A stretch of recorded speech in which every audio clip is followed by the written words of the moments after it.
Wali Kota Palembang berencana melakukan pencairan gaji ke-13 bagi P3K pada bulan Juni mendatang. Selain gaji 13, P3K juga akan mendapatkan TPP, namun masih dilakukan penyesuaian.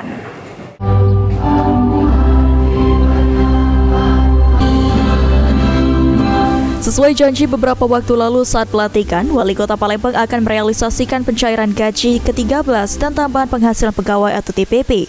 Atas hal tersebut, Sekda Kota Palembang Aprizal Hasim menjelaskan jika pencairan gaji 13 P3K dilakukan pemerintah Kota Palembang dilakukan paling cepat bulan Juni mendatang.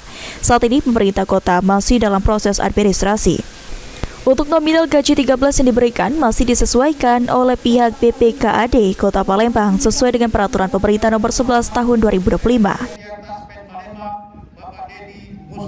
Gaji ke-13 untuk P3K insya Allah paling cepat ya di bulan Juni akan kita bayarkan dari pemerintah Kota Palembang untuk seluruh rekan P3K. Jadi harus bersabar karena masih dalam proses administrasi dan paling cepat bulan Juni ini gaji ke-13 mereka yang akan dibayar.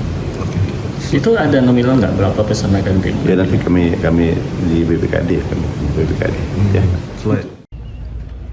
Ditambahkan Sekda Kota Palembang sesuai atensi Wali Kota Palembang, selain gaji ke-13, P3K juga rencananya akan mendapatkan TPP. Akan tetapi, untuk hal tersebut, pemerintah Kota Palembang masih memenuhi persyaratan, payung hukum, dan kajian lebih lanjut. Sandi Pratama, PAL TV.